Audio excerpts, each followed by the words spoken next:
मनीष जी, पहले तो मैं आपकी पिक्चर के बारे में जानना चाहूँगी। दिल, दोस्ती एक्सेट्रा, इसमें किस तरह का कंसेप्ट है आपका? दिल दोस्ती एट्सेट्रा दो हॉस्टलर्स की कहानी है जो दिल्ली विश्वविद्यालय में पढ़ते हैं।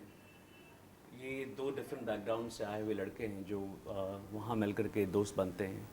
एक है अपूर्व जो इमाद शाह प्ले कर रहे हैं, जो एक कॉस्मोपॉलिटन अमीर लड़के हैं जिनके पास समय है और ये मालूम नहीं है कि उस समय का करना क्या है। और दूसरे हैं संजय मिश्रा जो श्रेयास तालपारे प्ले कर रहे हैं। वो एक बिहारी बैकग्राउंड से आते हैं जहाँ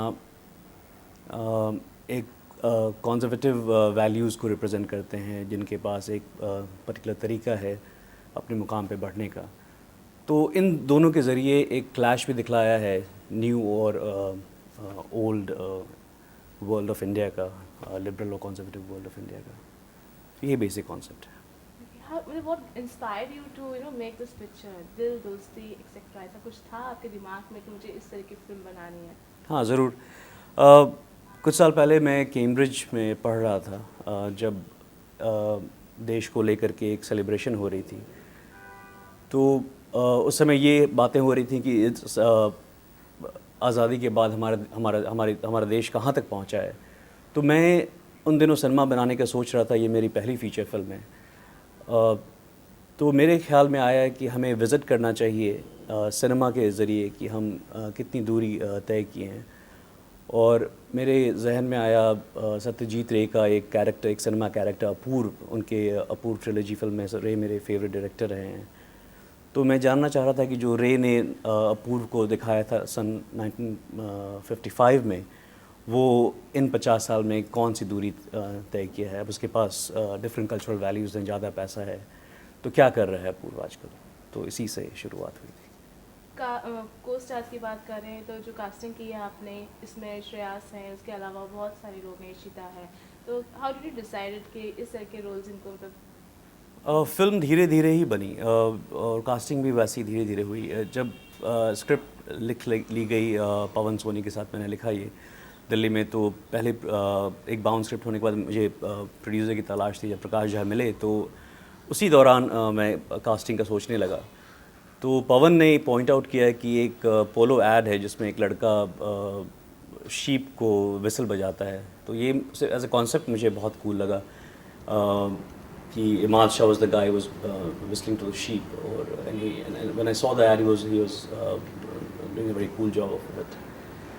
तो फिर मुलाकात हुई और हम एक दूसरे को पसंद आए। उन्हें मेरा स्क्रिप्ट अच्छा लगा, मुझे लगा कि वो पूरे कैरेक्टर को। और जहाँ तक श्रेयास की बात है, एक कास्टिंग डायरेक्टर नंदिनी श्रीकांत ने मुझे उन पर इशारा किया था। मैंने उस समय तक इकबाल देख ली थी और सराहा भी था उनकी एक्टिंग स्किल्स को, लेकिन एक डम म्यूट बॉय प्ले कर पाएंगे बिहारी लाउड कैरेक्टर और एक स्ट्रॉन्ग कैरेक्टर, ये उस समय तक मुझे मेरे जहन में नहीं आया था। लेकिन जब पॉइंट हुआ तो एकाएक ये ख्याल में आया कि हाँ, ये श्रेयास तालपारे। बाकी बचे 3 महिलाएं पात्र। एक स्मृति मिश्रा प्ले कर रही हैं। इन्हें मैं तब से जानता हूं जब मैं कैम्ब्रिज से आया और एक फिल्म मेकर विजय सिंह ने मुझे उनसे इंट्रोड्यूस कराया था। तो जब ये स्क्रिप्ट लिखी भी जा रही थी तो स्मृति मेरे जहन में थी। और इशिता जो एक स्कूल गर्ल प्ले करती हैं, और निकिता आनंद एक कॉलेज गोइंग गर्ल जो कि मॉडल बनना चाहती हैं, वो ऑडिशन से आई।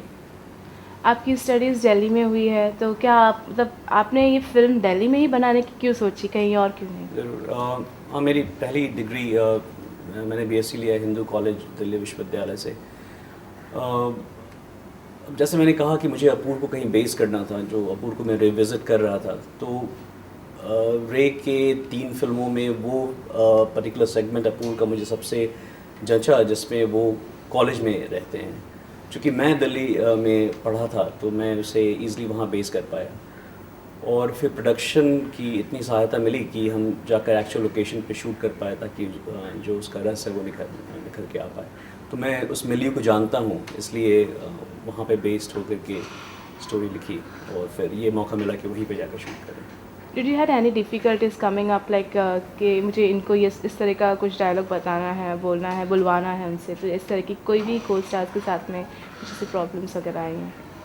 प्रॉब्लम्स नहीं आई, लेकिन मेहनत करना पड़ा हम सभी को। कहीं कहीं स्ट्रॉन्ग लैंग्वेज है फिल्म्स की, मुझे ख्याल आता है कि स्मृति मिश्रा और इमाद शाह के कुछ सीन्स डिफ़िकल्ट थे और इसको हेल्प करने के लिए आई हमारे साथ अनामिका हक्सर NSD की, जो हमने एक लंबा चौड़ा वर्कशॉप किया शूट में जाने के पहले, तो साथ में मिलकर काम किया इन डिफ़िकल्ट संवाद हो या सीन्स हो, उनको कैरी आउट करने के लिए। इस फिल्म की पूरी शूटिंग दिल्ली में हुई है या उसके अलावा और भी कहीं आपने नहीं, शूट किया? सिर्फ हमने एक पैच वर्क बॉम्बे में किया, नहीं तो करीब करीब 25 लोकेशंस में शूट दिल्ली में ही। Is the film completed? The film is complete. Okay, गाने के बारे में जानना चाहूँगी कि कितने गाने हैं इस फिल्म में और म्यूज़िक और लिरिक्स किसकी हैं इसमें? 5 गाने हैं फिल्म में। एक जो हमारे मेन पात्र हैं वो गाते हैं और बाकी उससे बैकग्राउंड फील देने के लिए ये गाने हैं। एक लंबा चौड़ा रेंज है इसमें। एक पर्टिकुलर सेगमेंट है फिल्म का जिसमें हॉस्टलर्स हुल्लड़ मचाते हुए जा रहे हैं, तो वो गाना है, वो काफ़ी अच्छा बन पड़ा है। 2 म्यूज़िक डायरेक्टर्स हैं, सिद्धार्थ सुहास और मोहन कौस्तुभ, अग्नि ग्रुप कहते हैं उन्हें। ये 2 डिफरेंट म्यूज़िक पार्टीज़ हमें 5 गाने दिए हैं। हमारी फिल्म का रिलीज़ मई किसी समय होने वाला है। लिरिक्स किसकी? Sorry, lyrics, about lyrics and हाँ लिरिक्स अगेन एक छोटी फिल्म प्रपोज किया था प्रकाश झा को हमने, तो समझिए कि जिस तरह से कास्ट जगह जगह से बिटोरा, उसी तरह से लिरिसिस्ट और म्यूज़िक डायरेक्टर्स भी आए, बहुत सारे ऑडिशंस भी हुए। तो 2 लिरिसिस्ट हमने शुरू में खोजे। एक प्रकाश झा के ऑफिस में काम करने वाले गौतम हैं, दूसरे जामिया मिलिया से पढ़े प्रशांत पांडे हैं, दोनों नए लिरिसिस्ट हैं।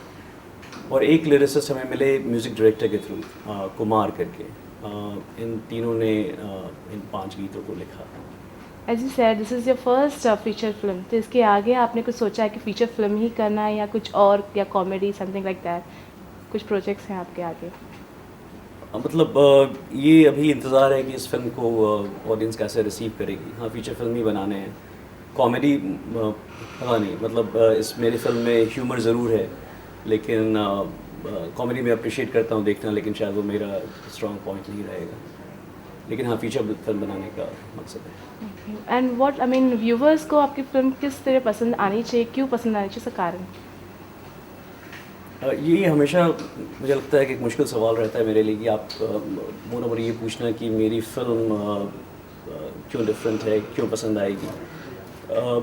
संक्षेप में यही कह सकता हूँ कि जो कहानी कही गई है वो एक अच्छी नई सुदृढ़ कहानी है, और जिस फॉर्म में कही गई है, जो रियलिज्म है, जो ट्रूथ है, जो बिना रोमांटिसाइज की हुई एक स्ट्रॉन्ग कहानी इन 2 लड़कों की, उनकी चारों जो बिखरी कैरेक्टर्स हैं, प्लस दिल्ली शहरी ये कैरेक्टर है, इनसे मिला जुला जो कहानी उभरता है वो एक बहुत स्ट्रॉन्ग और नई कहानी लगनी चाहिए। आपकी फिल्म में 5 कैरेक्टर्स हैं, तो उसमें से आपको काम जिसने बहुत अच्छा काम किया है, कौन सा कैरेक्टर आपको ज़्यादा पसंद है? ये मैं नहीं चुन पाऊँगा। मेरे ख्याल से एक अच्छा इवेंट डिस्ट्रीब्यूशन है in terms of screen time in 5 के बीच में, और भी कैरेक्टर्स हैं, करीब 1 दर्जन और कैरेक्टर्स हैं जो इम्पोर्टेंट अहम रोल प्ले करते हैं। एंसेम्बल फिल्म का एक फील देगा ये फिल्म, लेकिन सभी श्रेया, इमाद, इशिता, निकिता, स्मृति ने अच्छा काम किया है। ये फिल्म कब तक कंप्लीट होकर फ्लो पे आने वाली? फिल्म कंप्लीट हो चुकी है, म्यूज़िक और डिस्ट्रीब्यूटर से बात हो रही है, मई जून तक फिल्म आएगी। थैंक्स। थैंक्स।